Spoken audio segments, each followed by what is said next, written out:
and it feels like a heart attack. I go to the emergency room. I go to naturopaths. I go to cardiologists. I go to general practitioners. I go to everyone to find answers about what is happening with my body because I cannot figure it out.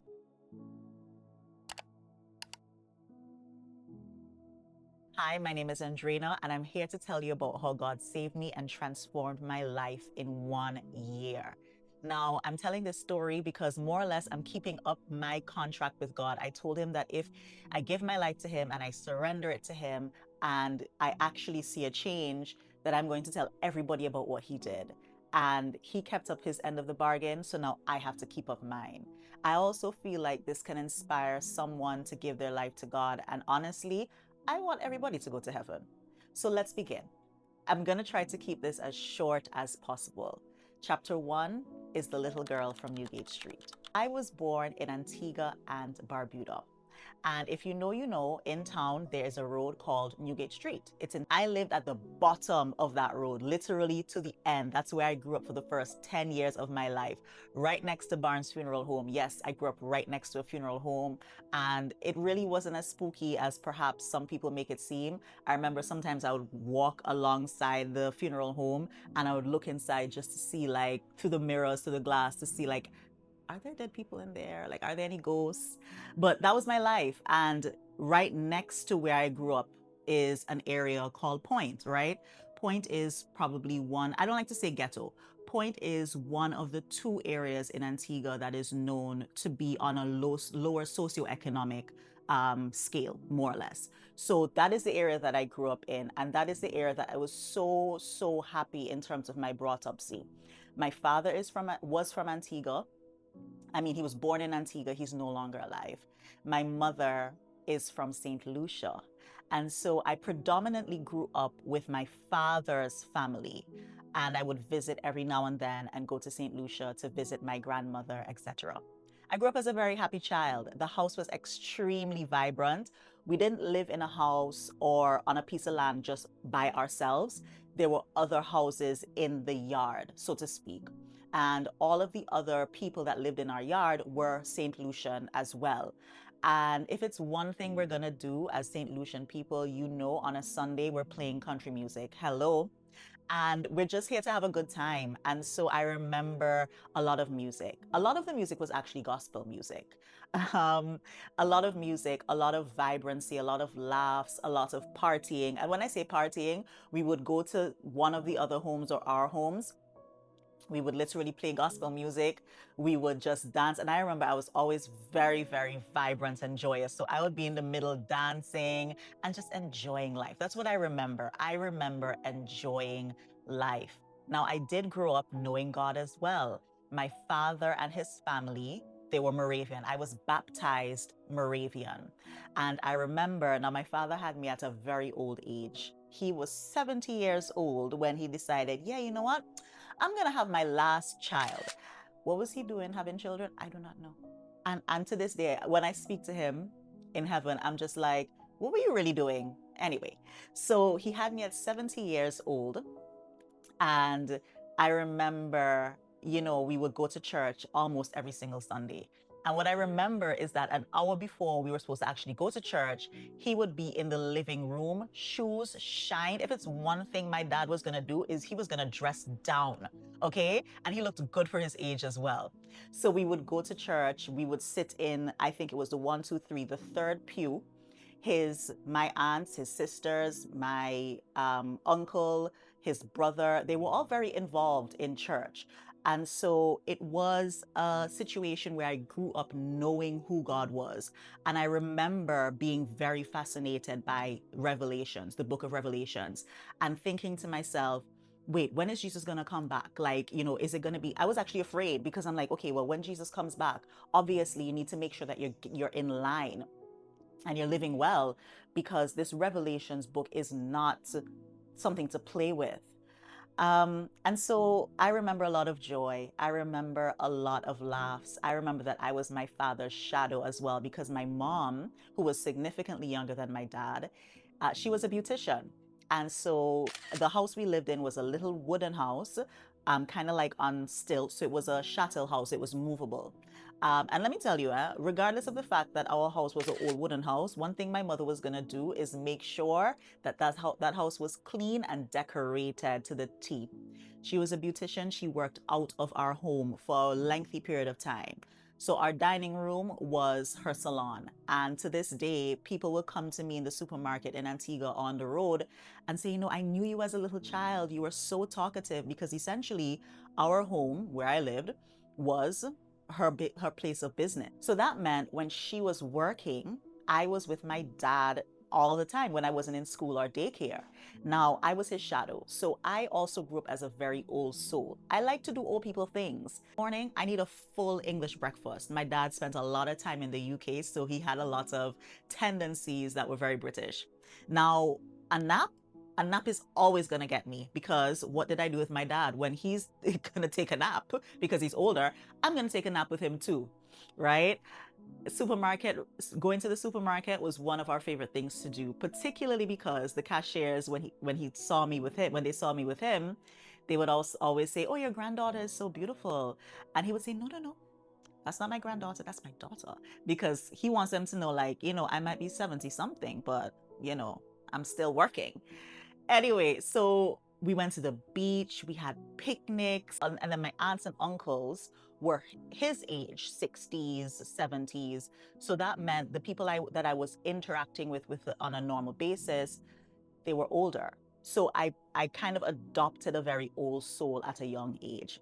But I was in drama, I was in dance, I did everything. And I mean, in the space that we were, whether or not we didn't have money, right? And I remember very vividly feeling like I remember vividly, I never felt like we didn't have money. I think when I got to high school, I realized, oh, hold on, there's a distinction here in terms of, class and all of that. But as a kid, I was just happy. I didn't know that it wasn't the norm for you to, like, because we lived in our house was surrounded by other homes. I didn't know that it wasn't normal for people to kind of like share the cable line. I didn't know it wasn't normal to like splice the electricity line too. Like, that's something that we did. I mean, it's been years. It's been 20 something years, right? So you can't come for us now. I did not know it was not normal to not have space in your house for a washing machine. When we finally got a washing machine, it had to, and it was a hand-me-down one too. It was a used one. It had to go outside of our house. I didn't know it was a normal. You have a shower, like a little concrete structure on the outside. We had a bathroom on the inside, but then we also had like a concrete structure outside where you could bathe. And I didn't know it wasn't normal to sometimes not have running water. So you have to go. Well, me personally, I wasn't carrying no buckets, because what am I going to carry at 8 and 9? But I would follow my sister, my cousins, because it was like a good amount of people who lived in our home. It wasn't just me, my mom, and my dad. So I didn't know it wasn't normal to go down to the standpipe to get water. I didn't know it wasn't normal. And when I say normal, as in, people actually live in a way that's outside of this. You catch water in like a barrel, like the big barrel kind of thing. You put the net over it so you don't get mosquitoes, you don't get wrigglers. Basically, wrigglers is like the larvae for the mosquitoes. I didn't know all of that was not something that everybody didn't do. And it didn't matter to me, because I was just outside playing hopscotch. I was playing cricket. I was doing the most. I was teaching the other kids in my area. We would have like after school classes, and I would invite them over so I would teach them what I learned. My mom sacrificed to make sure that I went to a good school. I went to a private school, and I saw her work extremely hard to make the money to see me go there. My dad was a pensioner, okay? So, there wasn't much income from him. Life was happy and life was joyous. And then we get to a transition point, right? Where, given my father's age, and I didn't know that, he had prostate cancer. I understood, but I didn't really understand. And so we segue now into the next chapter, which is basically death and destruction. And so now I'm realizing my father's illness seems to be affecting what's happening in the house. Like, he seems to be not as energetic, etc. So I come to learn now that he has prostate cancer. And not only that, he's getting really down. And although I didn't understand the gravity of it, I realized that there were people who were coming from abroad to see him, etc. Um, and it didn't dawn on me what was, because obviously they wouldn't tell me, but the doctors come and tell you, okay, well, this person has XY to live. So just make sure his quality of life is great, or as good as possible, and say your goodbyes, etc. I realized that my mom made a shift from being a beautician and went and she got training to be a nursing assistant. And I remember very vividly that she was taking care of him in his last days. Now, it came to a point where I remember very, very clearly that he was bedridden and he would always be in the room, being taken care of by my mom. And I remember that one day I went to school and I came back from school. This is primary school, obviously. My cousin picked me up, which was very odd because my mom would normally come and get me from school, or my dad when he was better. And I enter the house and you could feel like something is odd. I go in the room and remember he was always in the room. Nobody's in the room. My mom is on the bed. She is sobbing. Nobody's home. Nobody's in the room, sorry. He's not on the bed. And I'm like, oh, hold on. Where's Dad? What's going on? And I realized that at that time, my father had passed. I was 9 years old. And I had just turned 9 because he passed, I think it was June. Was it June? I believe it was June that he passed, if I'm not mistaken. In any event, I was 9. And I remember feeling this feeding off my mom's feelings of this just despair, really, and realizing that, wow, but not understanding, but realizing that my father had passed. And I don't think that I ever grasped the gravity of what was to come. And I know that the enemy at that point, the devil, saw that opportunity to enter into our lives and to start a destructive pattern, right? The enemy always waits until you're at a vulnerable point.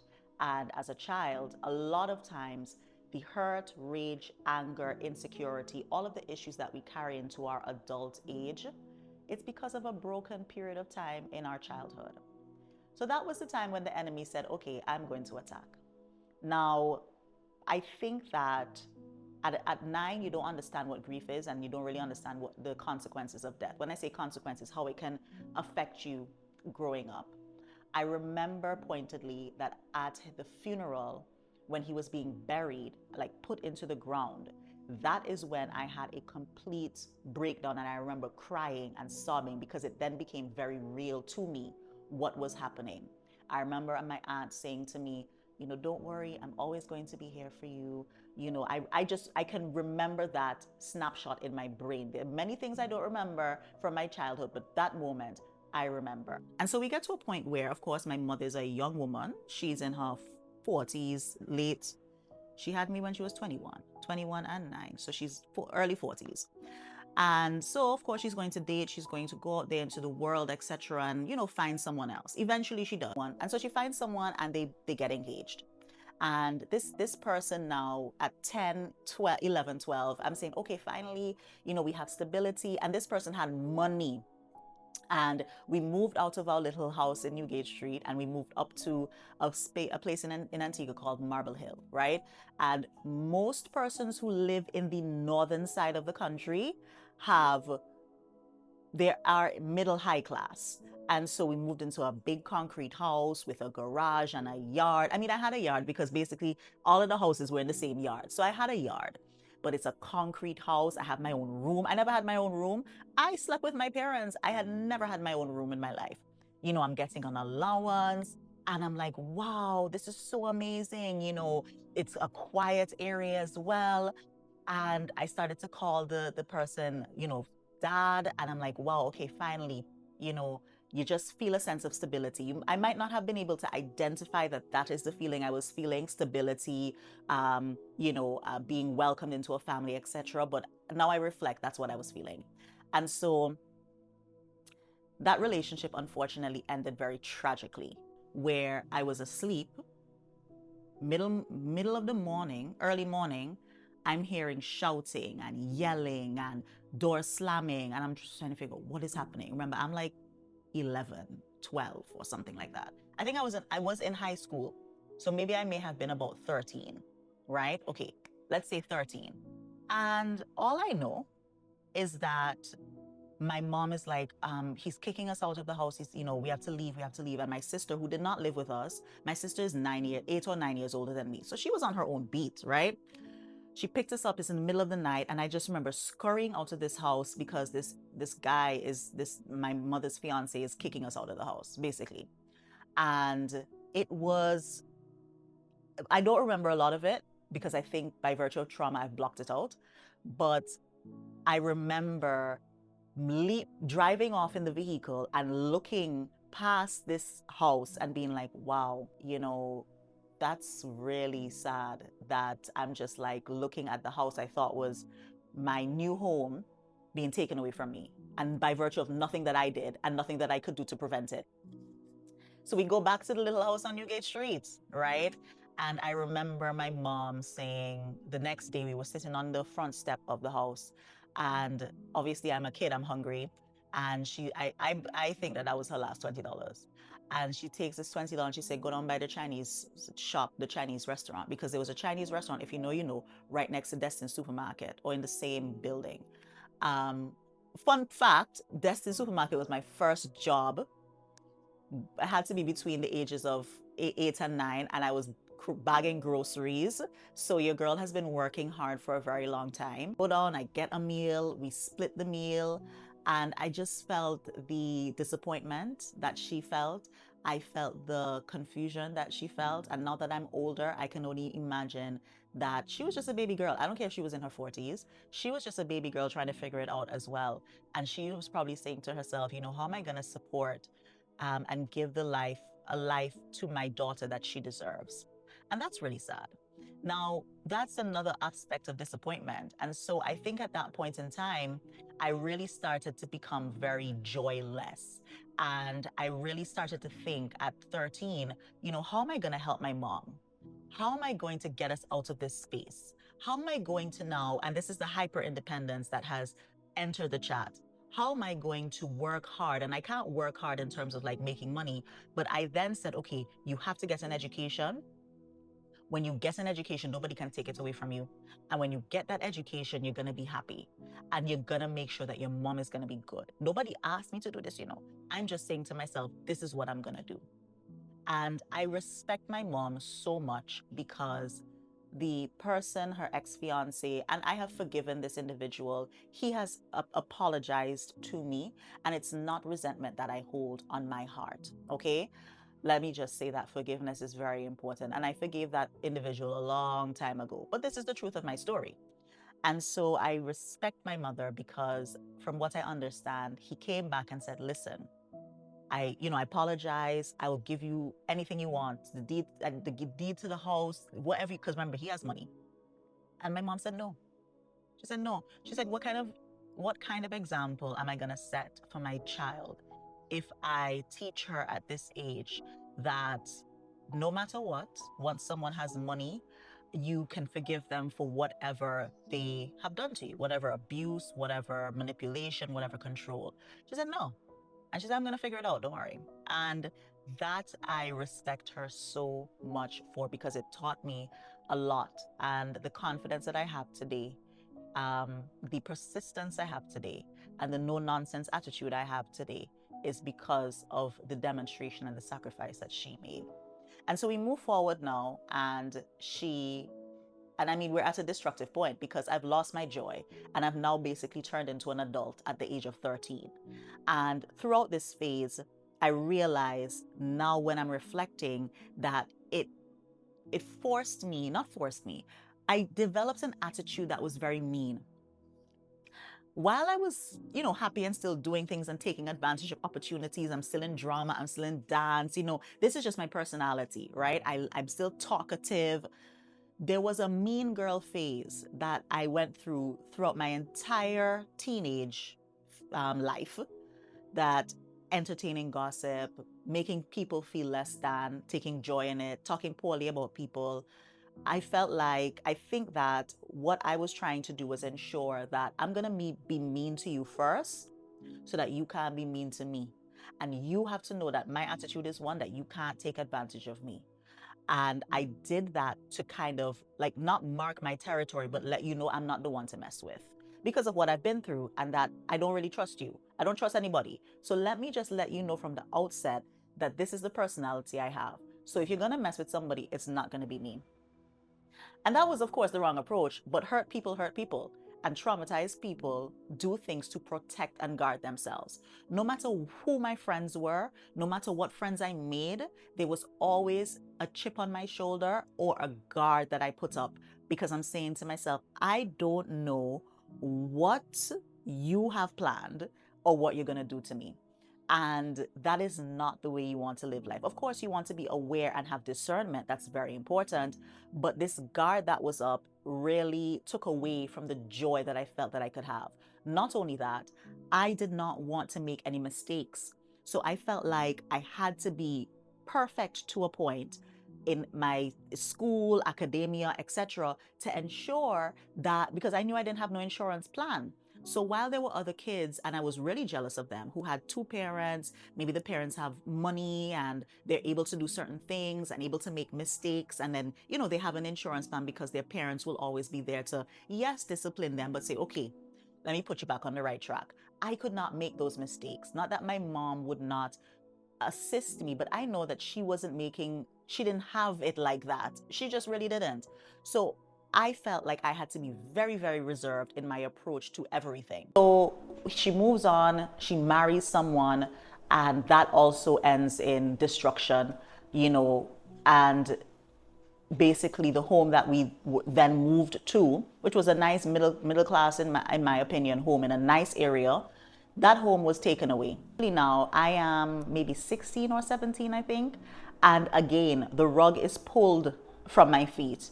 And thankfully I was very, very studious and able to receive scholarships. So at the age of 17, I received a scholarship because I don't have no home, I don't have nowhere to live. My mom had the opportunity to go to Canada, and because I got a scholarship, it was like, okay, well, you go do your scholarship and I will go to Canada and kind of figure things out. Off now, and I'm going to Italy. I have this scholarship and I'm going to make something of myself. Because remember, I'm saying to myself, once I get education, nobody can take it away from me. Right? No problem. So about a year into this scholarship, I'm in Italy because the full thing is supposed to be about 5 years or so.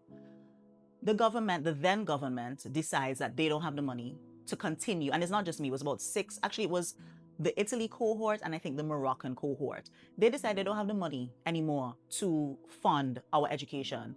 So I said, but hold on. So they basically brought us back to Antigua. That was the most depressive time, I think, of my life, because I'm saying, hold on, I had the golden ticket. And again, everything is just taken away from me, not by virtue of anything that I have done, but other people. I'm just saying disappointment. Now, mind you, throughout this entire period, teenage, we're now in our we're now in our late teens, early 20s.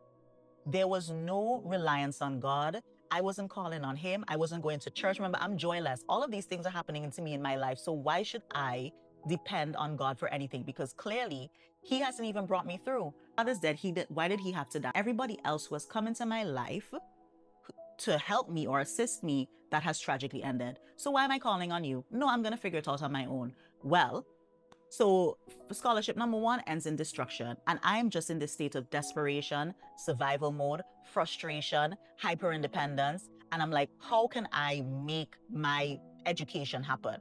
So I get back to Antigua. Remember, I don't have a family home. So I'm staying with friends, I'm bouncing around, I'm doing all of these things.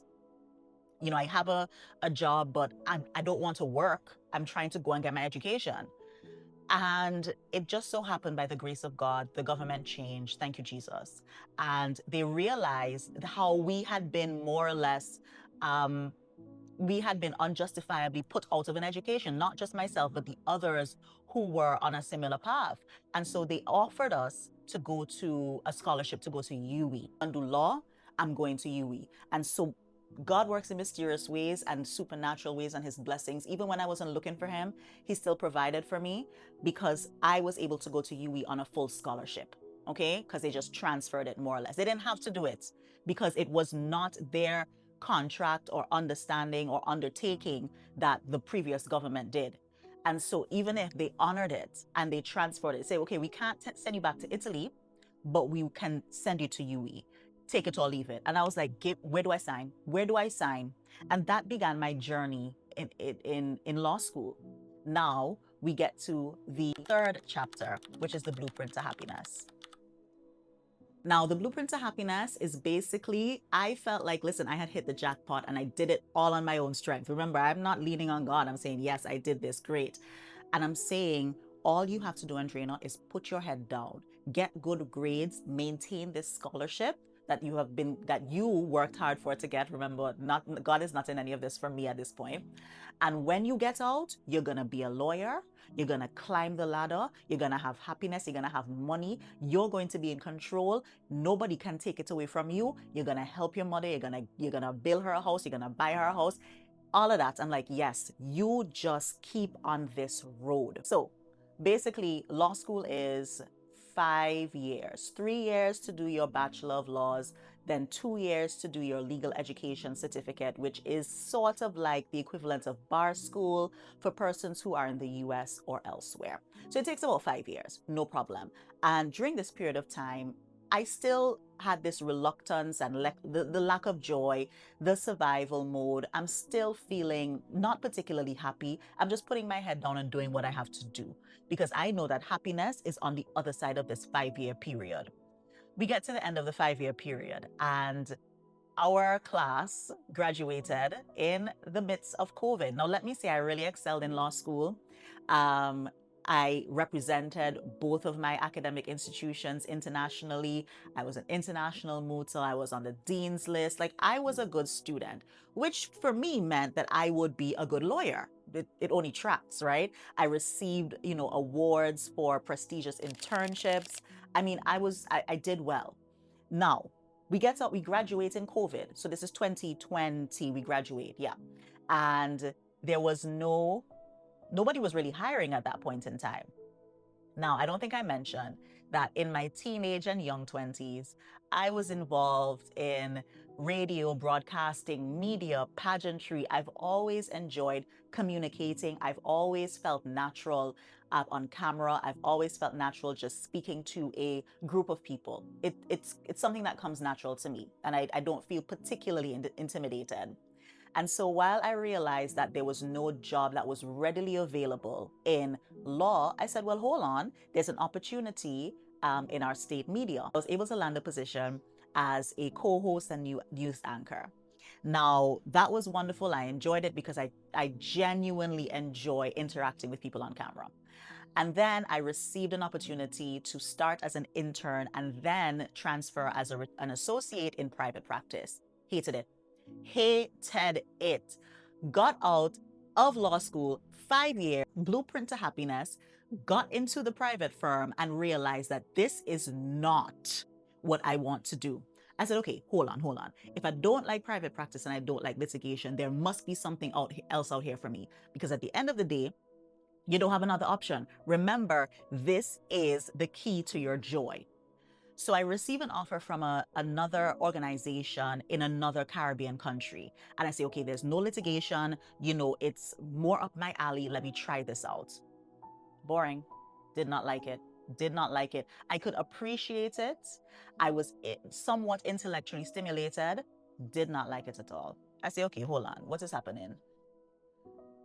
It just so happened that another opportunity arose in another country, in another organization, so to speak, that it was quasi-legal, quasi-diplomacy, quasi-international relations, and it was a short-term contract. And so towards the end of that contract, I started to realize that I don't really like this legal profession strictly. Strictly speaking, I don't want to be in litigation. And I knew that when this contract came to an end, there would not be a lot of opportunity for me to have something that was similar, because those kinds of positions are few and far apart, so to speak. So I said, but hold on, I'm going to be stuck having to be in private practice, doing something that I don't want to do for the rest of my life. So now we go into chapter 4, because I am literally having an identity crisis at this point in time. If it is that law is not going to bring me happiness, then what is going to bring me happiness? And this is when I start drawing nearer to God. Because who am I if I'm not Andrina the lawyer? Who am I if I'm not Andrina the law student? So I'm completely shattered, because the story that I gave myself, that is crumbling to the ground. Because what are you trying to tell me? From the age of 9 to the age of 31 or so, and during that 5-year period, I'm looking for happiness, right? There's destruction, there is turmoil, there is trauma, there is all of this. And I get to the end where I know that this is my promised land by virtue of my education and being able to make money. You're trying to tell me that I don't like it? You're trying to tell me that this is not what I actually wanted to do? You're trying to tell me that this is not actually bringing me happiness? What do you mean? So I started to break down, and I said to God, wait, hold on. Now all of a sudden, God answers the chat. All of a sudden, Andrena's like, okay, hold on. Hi, Jesus, can you help me? Can you please help me? And I started to thirst for just something that would make me feel whole, something that would bring me joy, something that would take away the depressive feelings. Because don't get me wrong, there were feelings of the temporary happiness, temporary pleasure. I was in the world, partying, doing all the things, etc. But nothing was ever sustainable. The feelings and the thoughts from the enemy would always creep back in. Anxiety, doubt, depression, worthlessness, abandonment, instability, insecurity, major insecurity, because I'm saying to myself, I'm not like these other people who have two parents. My mom can only do so much. Oh, it must be nice that this is the life that you're living. Okay, cool. Having to feel like you have to be feeling like you have to be so perfect, because if not, remember that 13-year-old girl who didn't understand why she was kicked out of her house at 2 o'clock in the morning. So feeling like, okay, you have to make sure that you're completely perfect and don't bother anybody, don't burden anybody, because what is going to trigger their anger? So I said, okay, hold on, Jesus, maybe it's time for us to talk. And I started to crave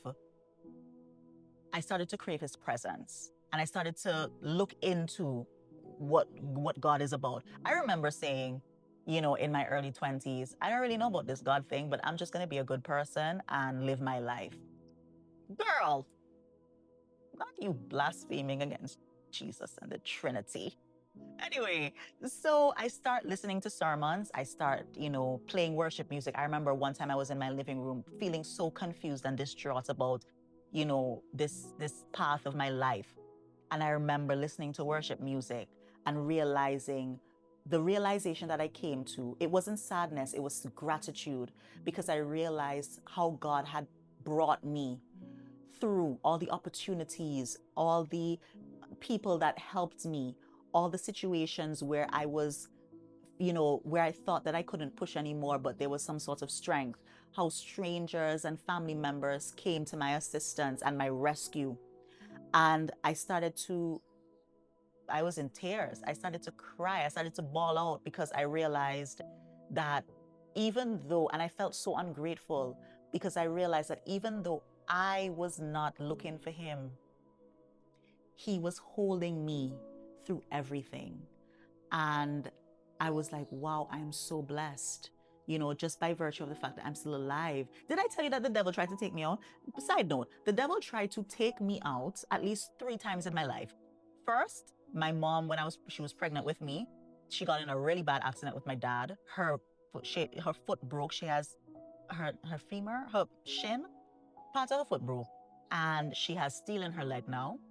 And I remember she was telling me that the doctors said to her, the pregnancy is at such an early stage, and by virtue of the issues that you had from your injuries, you may want to terminate this pregnancy. And my father said, hello, don't kill my child. That girl is going to be here for a purpose. That was his main thing. He always said, you are here for a purpose. What was he doing having children at 70? Nobody knows. When the devil tried to take me out, when I was in the womb, coming through that doctor saying terminate the child, my dad was like, absolutely not. We were in Canada. I may have been about 4 or 5, I can't remember, but I was young, toddler. And my aunt was driving. She's now passed on. And I guess she wasn't maneuvering well on the roads. Horrible accident. I remember my sister covering me, and everybody walk out with injuries. Andrina come out without a scratch. No scratch, no, not a blemish. God protected me, but the devil was trying to take me out. And so that's a side note. Anyway, fast forward. And so I started to really want to learn more about God. I bought a Bible, the same Bible I have now.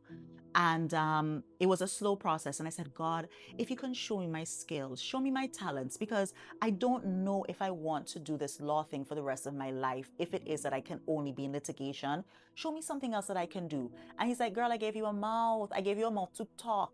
Communication is your talent. And yes, the basis of that talent led me to law, because lawyers do have to speak, and in litigation and otherwise, right? You have to be very confident in your ability to speak, to analyze, and these are the skills that I have sharpened. But he said, that's not the only thing you can do. And so I started to look into communications as a pathway to diversify my offerings as a professional. And I said, okay, God, well, I know I have some experience in broadcasting and media, but I want to legitimize it. How can I do that? Maybe through education. Can I get a master's? Let's look at that. So I started to look at master's programs, money, have to go abroad, all of these things. I said, no. I'd already finished school. So I said, God, you're going to have to make this work, and I need a scholarship. Well, lo and behold, and I'm going to make this short. Long story short, I was looking for the entire day, I think. All of these universities I found required very, very large tuitions. It required me to be there in person. And I said, let me put on my phone. The last ounce of energy, I said, let me look one more time. And I found a school in the UK, and they had a mass communications program online, right? And they were offering scholarships in a range. They were offering a range of scholarships. So I said, okay, let me called, ring. Hey, want to do this? What can you do for me? What about the scholarships? Okay, you need to apply for the scholarships to see how much of you're going to get, which scholarship is going to more or less be granted to you. All right, cool. God said, you want to do this? You're going to show me that you actually want to do this thing. So I applied. I did all of the application requirements. The people in them give me 75% off the tuition. I paid a small fraction. When I tell you a small fraction for that degree, and it's by the grace of God. And he said, okay, because you are going to put in action, I am going to get to work. And I said, okay, God, you've done this for me. Me and you locked in for life. So that is when I said, okay, God is here for me. I need to get closer to him. And so I started drawing nearer, and I started to feel joy. I started to feel his presence. I wasn't going to church. It was more superficial, I guess you could say, in the sense of watching the sermons online, listening to the worship music. These are the things that I was doing. Now, at the very same time, I had gotten married. Let me say I met the love of my life in UE. So I also say that, well, maybe he made Italy fall apart and all of these things to bring me to Barbados to go to UE to find a husband. So he gave me a husband, and he gave me an education. I can't wrong that. And, I'm saying to myself, okay, you need to, because remember, what I'm accustomed to do is put my pedal to the metal, push, do the work, hustle, all the opportunities, I want them. So I'm doing my master's in law, in legislative drafting, because I'm figuring, okay, drafting isn't so bad. I could do drafting. And I'm doing my master's in communication at the same time, because I am a lunatic, right? But I feel like, no, man, I can push. This is the story of my life. Desperation. Let's go. And in the midst of all of this, we moved to Antigua. Okay, shortly after we got married, we moved to Antigua, and he's lecturing at a university. I got a job in communications at State Media. I'm doing my two masters at the same time, and I'm trying to draw nearer to God. I'm actually reading my Bible now. And there was an onset of health issues. All of a sudden, I am waking up in the middle of the night, and my heart is beating at an elevated rate. I am disoriented, disconnected from reality. My chest is tight. I cannot breathe. I'm wondering what is going on. And it feels like a heart attack. I go to the emergency room. I go to naturopaths. I go to cardiologists. I go to general practitioners. I go to everyone to find answers about what is happening with my body, because I cannot figure it out. And this is happening, and I'm simplifying it, right? This is happening frequently, nightly, every 3 days. It's affecting my entire livelihood. Nobody can give me an answer. Nobody can tell me, well, Andrina, this is why you feel like you're having a heart attack. This is why during the day your chest is tight, you cannot breathe, you cannot function. Nobody can tell me why. So now that I reflect, I wonder if it was some sort of spiritual warfare, spiritual attack, knowing that I am coming out of the world, I stopped drinking alcohol, I'm trying to align my ways with God. And I don't know if the enemy is like, no, you're gonna come back. Like, that's not what you're supposed to do. Or if it was just the immense amount of stress I was putting myself under because I knew myself to be someone who had to push, had to hustle, had to do all the things in order to see opportunity. So the last doctor I went to basically said, what you have is severe panic. You're having severe panic attacks. Basically, that's your diagnosis. You have severe panic syndrome, or whatever you want to call it. Gave me all kind of pills that I needed to take, told me to reduce my stress, etc. Nothing was really working. That's the honest truth. The pills didn't work. I remember I was in vacation, smiling on Instagram, calm breed in the night, going to the emergency room, not in Portugal, but when I got back to Antigua. The very last episode I had, it was horrible. When the doctor said, okay, well, your issue is your panic attacks. So when it happens, these are the things you need to do. It's going to stop at a period of time. Let me give you an idea of what's happening. Your heart rate is elevated to 160 beats per minute, 180 beats per minute. You cannot, your vision, blurry. Chest, tight. You feel like, I felt like an elephant or a huge animal is standing on my chest and I cannot breathe, okay? And you feel like you're in flight or fight mode. And a lot of young people actually during that period of time were passing away from cardiovascular issues. And it really did kind of freak me out because I'm like, hold on, is Jesus calling me home? So I remember when I woke up I remember it was in June, and I woke up with the same panic attack or the same seemingly the same issues. And it was so bad, I had to call my mom because my husband was in Barbados at the time. So I called my mom and said, no, I need to go to the emergency room. Rushed to the emergency. And I remember I said, God, I need you to heal me. I do not know what is happening. Nobody knows what is happening. And I don't want to die. So I'm going to need you to step in. I went to the bathroom because I'm looking in the mirror because I'm scared. I'm like, people have stories all the time. They go to the hospital and they have their heart feel a kind of how next thing you know, they're dead. And it was at that point, and I never gave up on him. So I never started saying, oh, look, God, I asked you to do this and you didn't. I never gave up on him. And I kept watching my sermons. I kept reading my Bible. I still wasn't going to church. And I will tell you, it did not happen immediately, but it happened eventually. And I never had another panic attack again. To this day, there are points when my heart will feel a little bit elevated, but I have never experienced anything as severe as I was experiencing at that point in time. And as I said, it did not happen instantly. And so we fast forward again. I'm feeling better, but I know that I need to make some changes in my life. I know that the workplace and the academic stress is getting to me, and I wanted to align even more with God. And so I asked him but this is out of desperation, right? I'm thinking, okay, I can open my own business. I can start consulting and doing my own thing. And out of desperation, I entered into entrepreneurship because I felt like the space I was in wasn't conducive to my health. I was always sick. And I needed to be able to have autonomy, but I needed to be able to make money. And so I'm entering this space with a spirit of desperation, but still leaning on God, but not leaning on him totally, right? Because I am making money an idol, first of all, because I'm always thinking about how am I going to make money? And I'm doubting God's supernatural ability to provide for me as an entrepreneur in this stage. Now, before I became an entrepreneur, before I launched my business, and my business is in communications, I have a communications consultancy. Before I did that, I went on a fast. I went on a 7-day fast. We're in 2027. We're in 2026, sorry. That was March 2025. I'm in Antigua. I went on a Daniel fast. And at the end of the fast, I gave my life to God and I surrendered. I said, I don't want to do this anymore. I said, you see these health issues, you see this chaos, you see this feeling of desperation, you see this survival mode, you see these insecurities, you see this, insecurity with regard to instability, resentment. Take it from me. I don't want it anymore.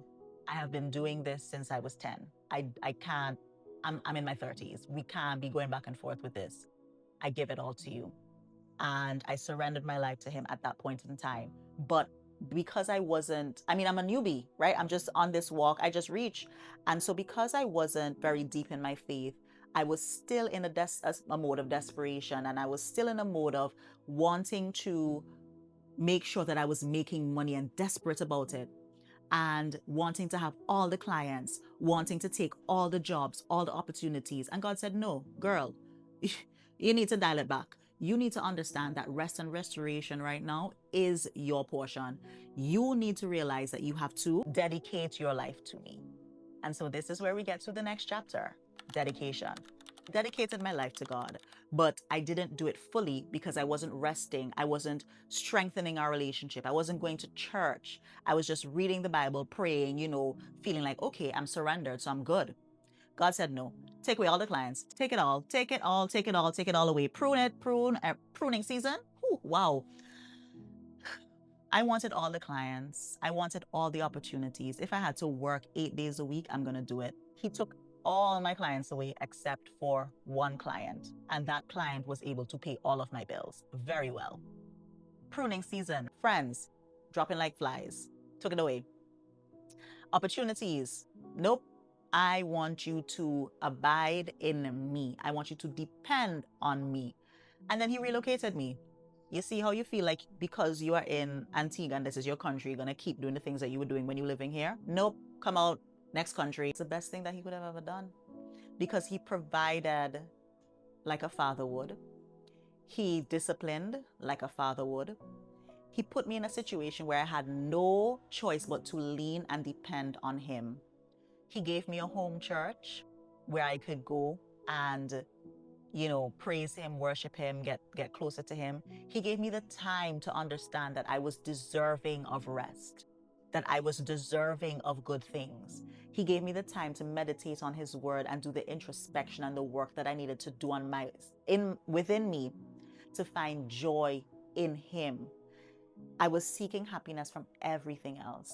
Titles, academic success, worldly success, all of the things that society tells you that you need to do. And God said, no, girl, set your eyes on things above. In this period, he let me know that he was doing a new thing in my life. And so I'm at a point now where I've dedicated my life and I'm going through the motions to trust him. So he is holding up his end of the covenant, because he's enabling me to see that I can trust him and he will provide and he's gonna come through. And I'm holding up my end of the bargain because I'm just getting closer to him and that's all he needs. He doesn't need me to prove my worth like I needed to do with everybody else who ultimately, it kind of just ended in turmoil. He didn't need me to be perfect. He didn't need me to have it all together. He didn't need me to speak well. He didn't need me to be well put together. He didn't need any of that.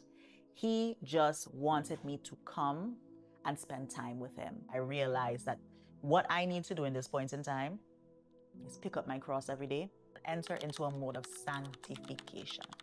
And so that's our last chapter, sanctification. So very recently, 20th of July, I decided to publicly declare my commitment to God by getting baptized. And it was the best thing that I've ever done because now I can tell the world, listen, I'm a child of God. And one of the aims that I have in the kingdom is to just tell good people about the good news. Tell people that Jesus died for our sins, that he is so kind and he is so loving. And even if I don't have a father on this earth, he has proven that he is my father and my identity is in him. So I don't care about being Andrina the lawyer. I don't care about being Andrina, the big title director, CEO, CFO. Well, I could never be CFO because I can't count, but you understand what I'm saying. I don't care for the senior titles. If he wants to bestow them on me so I can do work on this earth, great. If not, cool. because my desires are completely changed. Remember, he said he will give you the desires of your heart. But what you don't know is that he's going to change the desires of your heart to align with his, and he's going to give you everything that you need. I'm picking up my cross every day. Is it easy? No. I know that ultimately it's not worth it, because I am here on this earth trying to ensure that the works that I do, by virtue of my, not works as in, because there's no amount of works that you can do to get you into heaven, but the things that I do on this earth, right, are aligned with him and are aligned with the kingdom and are fruits that can bear testimony to his grace. So my witness is very important. And so I say all of this to say that we all have very traumatic things that happen to us in our lives. My story is not unique. I know for a fact that the enemy preys on those who are weak and vulnerable, because that's what he did with me. And he entered my life at a point in time where I had lost the most important person, one of the most important persons in my life. I didn't know how to deal with grief. I only recognized that I was grieving in my early 30s when I had an identity crisis. And normally you call on your father, like you call on your dad and be like, hey, dad, I don't know what to do, blah, blah, blah. I didn't have anybody to call on like that. And all he wanted me to do was call on him. So now my identity is child of God. If you feel broken, if you feel like you're not ready, if you feel like you're not perfect, if you feel like you're not good enough, if you feel like everybody else has it together and you don't, and so you are afraid or apprehensive to come to God, if you feel like you have too much pride, he wants to heal you. He doesn't want you to come to him perfect. He wants you to come with your addiction to alcohol, drugs, sex, whatever it is. He wants you to come with your addiction to gambling, all of the things that people have said to you are wrong with you. He wants you to come with your flaws. And trust me, he will change you. And he will love you. And it's the love. He will love you so much that you cannot escape. It's like he will suffocate you with love. That's basically how I can explain it. You will have peace. You will have joy. And not the type of happiness that's temporary. You know, a lot of times we have vices, right? We seek temporary pleasures that in the moment make us feel really good. But then it wears off and we're back at square one. The depression didn't go anywhere. The pain didn't go anywhere. The hurt didn't go anywhere. And maybe your depression is not going to go away immediately when you come to God. You're always going to still battle with things. Maybe the health issues won't go away immediately, but let me tell you, the comfort, the strength, the understanding that there's something greater than just this life on earth. It's such a load off. Honestly, being able to say, listen, I don't want to be in control and I don't have to be in control. And if a door closes, I don't care because I know that God has something better for me. We're not equipped as humans. We are not equipped. We don't have the tool to lay everything on ourselves. And a lot of New Age practices say that, listen, you are in charge of your happiness. If you do X, Y, Z and follow this formula and do this breathing and do this stretching and do this saging and put the crystal outside for 10 minutes so it can charge, bring it back in, then you have this energy, all of a sudden, you're going to find happiness. But you're in charge. So then when you don't find it, then the fault is yours. We are not created. We are not made in the way that we can handle that type of burden. Remember, he said, come to me. My burden is light. His yoke is light. I know that one person might be touched, and that is very important for me because the kind of joy that I experience, if you found the fountain of youth, the fountain of abundance, you'd want to tell everybody. If you found a peace everlasting, you'd want to tell everybody as well.